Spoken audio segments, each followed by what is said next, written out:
It's early 2000s. My friends and I were having our usual conversation, Pokémon. We were obsessed with it, talking non-stop about the recent events in the anime, what kind of Pokémon will we see in the future, and so on. The conversation went as expected until one of my friends asked us the number one thing we love about the series. Everyone had their own reasons. One friend said that he loved the battles and the spectacle. Another one said the music was his favorite. I was next and I said the thing I love most about it was the air of mystery and the sense of wonder around it. Last up was a friend of mine from a different classroom and he paused a while. We were all waiting for an answer. After a while, he raised his head and simply said, "Moments." And we just looked at him with empty eyes. None of us understood what he was talking about, but we didn't really dwell on it for too long and the conversation went on. Still, that answer has always kept its place in the unlit corners of my mind and I always wondered about what he really meant by that. Little did I know. It's 2008 now. I woke up to find my father sitting by my side with tears in his eyes. I immediately knew what was that about. He noticed me and burst into tears, hugging me. I started crying as well. That day was the day that I got kicked out of high school for being a negligent and problematic student with bad grades. But I wasn't crying because of being a dropout. Putting my father in a position of despair with tears in his eyes was what made that moment scarring for me. However, that didn't change the fact that I felt defeated, left behind, and discarded by society. Despite my efforts, I've lost the battle and now I had to suffer the consequences. I wasn't able to find a way to get back up for a very long time. Until life hit me in a way which made me realize that losing and failure, they were not the end. They were reminders about how I need to get back up, learn the ropes and push forward again. That moment of misery and its aftermath created the basis of my perspective about life. The path before us only ends when we decide to not to walk it. So I decided to walk one more time. The year is 2015.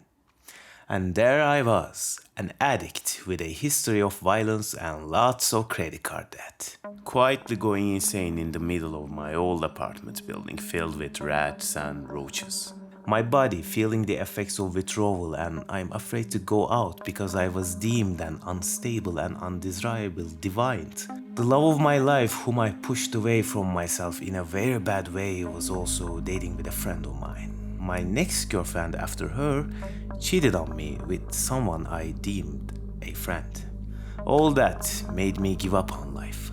I wasn't in control of my life because, frankly, I didn't want it to, so I left the steering wheel to my sadness and anger, which led me to that exact point.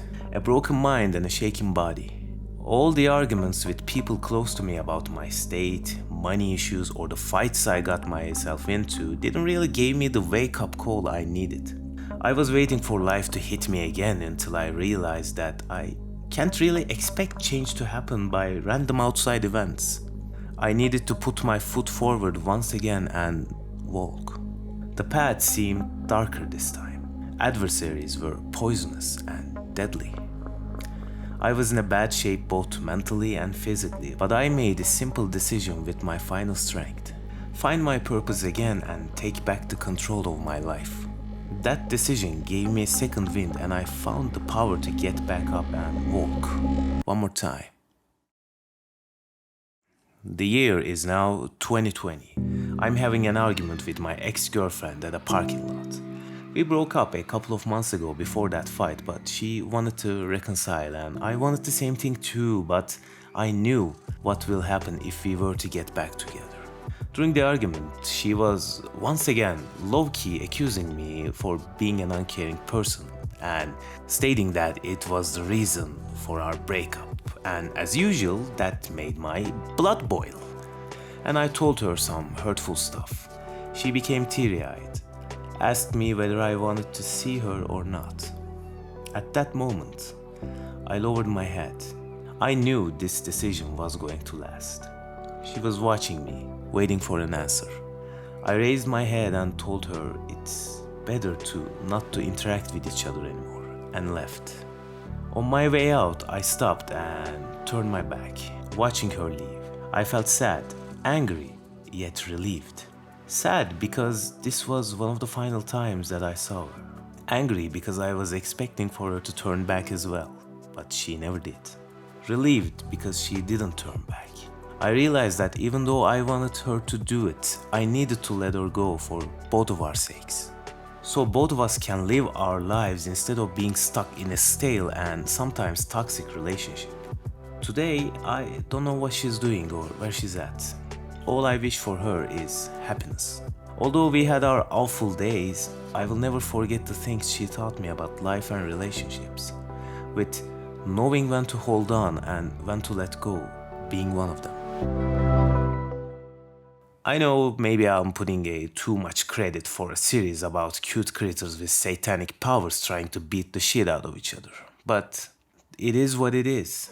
Pokémon was able to become Pokémon because of those emotional, quiet moments in between. Not the battles, not the music, not the mystery, just those simple scenes. In any good story, we come for the spectacle, but we stay for the emotion.